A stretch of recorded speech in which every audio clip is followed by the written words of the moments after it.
شب برات کا حلوہ۔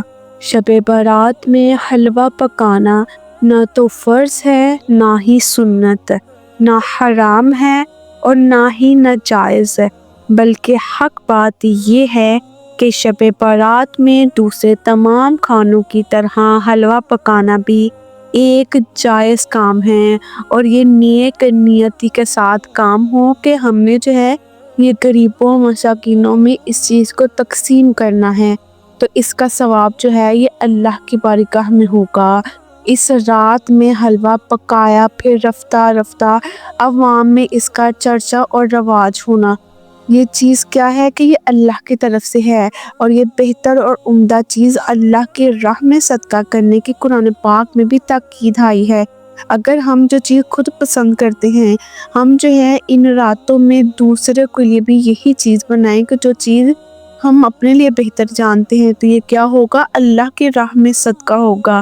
اور اس کا یہ نہیں آپ نے مطلب لینا کہ ہم نے یہ دکھاوے کے لیے کام کرنا ہے۔ کوئی بھی کام وہ دکھاوے کے لیے نہیں کرنا، بلکہ اپنے آپ کو حقیر تر سمجھے، کیونکہ ہم کیا ہیں؟ ایک اللہ تعالیٰ کا بنائے ہم انسان ہی ہیں، ہمیں کوئی بھی برتری حاصل نہیں ہے۔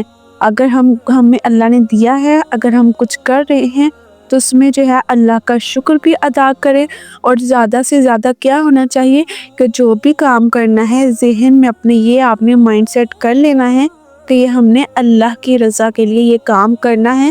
تو دیکھیے گا جب آپ اللہ کی نیت کر لیں گے کہ ہم اپنے اللہ کی محبت میں یہ کام کر رہے ہیں، تو کبھی بھی آپ میں غرور اور تکبر نہیں آئے گا۔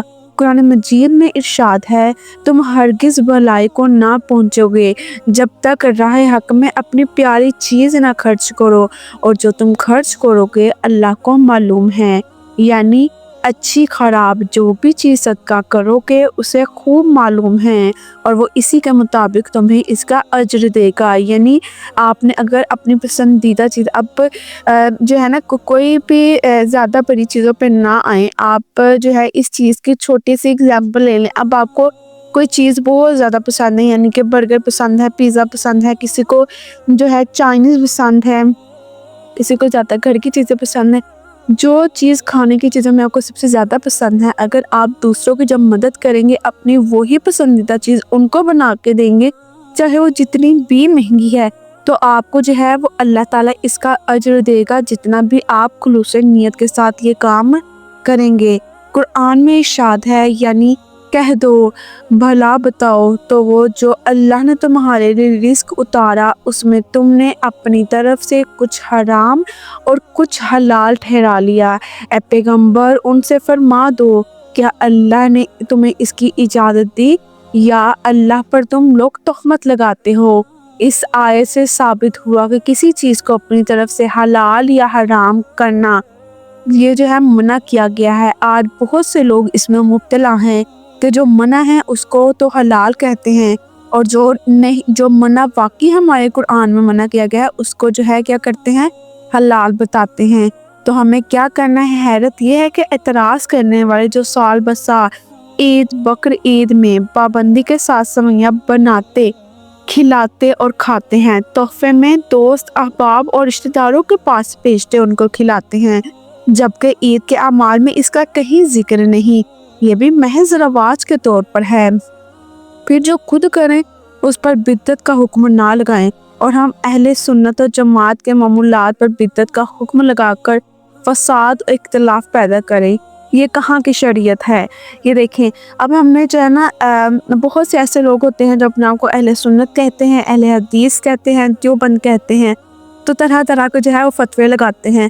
اب ہم اہل سنت جماعت تو خیر نہیں ہیں، لیکن بہت سے ایسے لوگ دیکھے ہیں جو یعنی کہ طرح طرح کے انہوں نے اسلام میں نئی سے نئی چیزیں ایڈ کی ہیں، لیکن ہمارا کسی کو منع کرنے کا مقصد ہی نہیں بنتا ہے۔ وہ کیوں نہیں بنتا ہے؟ کیونکہ کیا پتہ وہ ہماری نسبت وہ اللہ کی نظر میں بہتر ہوں، اسی لیے وہ جو جہاں پر بھی یعنی کہ اپنے لگا ہوا ہے نا، جس جماعت سے بھی ہے اور جس طرح بھی اللہ کی عبادت کرے اس کو لگا رہنے دے، کسی پر وہ تہمت نہ لگائے، بدعت نہ لگائے، تو اس سے کیا ہوگا؟ بہت سے وہ فساد ختم ہو جائیں گے۔ تو اسی لیے سب سے گزارش یہ ہے کہ کہ جو نیک کام کرتے ہیں کرتے رہیں، کسی کے بہکانے میں نہ آئیں۔ ہاں، ہر ایک کام میں خدا کی رضا اور اپنے بھائیوں کی بھلائی کو ضرور نظر رکھیں تاکہ پورا ثواب ملے اور ہم بھی جو ہے وہ کسی قسم کے گناہ کا شکار نہ ہو۔ ان چیزوں کو مد نظر رکھیں تو انشاءاللہ آپ کے ذہن میں کیا ہونا چاہیے؟ صرف اللہ کی رضا ہونی چاہیے اور اللہ سے محبت ہونی چاہیے۔ جب آپ ان چیزوں کو دیکھ لیں گے تو تب جو ہے آپ کے غرور اور تکبر جو ہے آپ کے ذہن سے، میں کہتی ہوں آپ کے پاس سے دور سے ختم ہو جائے گا۔ اب ہم کسی سے محبت کرتے ہیں، ہر کام جو ہے اس کی پسند کا کرنے کی کوشش کرتے ہیں۔ اسی طرح جب ہمیں سچے دل سے اللہ سے محبت ہو جائے گی نا، تو ہم ہر کام جو ہے وہ اللہ کی رضا کے لیے کریں گے انشاءاللہ۔